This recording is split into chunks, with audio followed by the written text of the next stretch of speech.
Student of the year দিয়ে বলিউডের শুরু। এরপর কাজ করেছেন একাধিক সিনেমায়। একের পর এক চ্যালেঞ্জিং চরিত্রে অভিনয় করে খুব কম বয়সে বলিউডে নিজের জায়গা অর্জন করেছেন আলিয়া ভাট। একসঙ্গে সামলেছেন ব্যক্তিগত ও পেশাগত জীবন। 15 মার্চ অভিনেত্রীর 31তম জন্মদিন। প্রথম প্রহরের আগে থেকে শুভেচ্ছা ও ভালোবাসায় সিক্ত হচ্ছেন তিনি।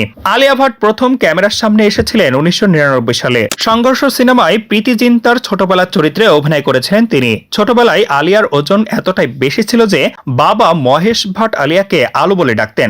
এরপর student of the year cinema দিয়ে অভিনেত্রী হিসাবে অভিষেক ঘটে তার। সিনেমাটির জন্য 400 জনের সঙ্গে অডিশন দিয়েছিলেন আলিয়া। নিজের সিনেমা রিলিজের আগে ভীষণ চিন্তায় ভুগেন আলিয়া। তার কথায় ওই কয়েকটা দিন পৃথিবী ছেড়ে অন্য কোথাও যাওয়ার অপশন থাকলে হয়তো সেটাও করতেন তিনি।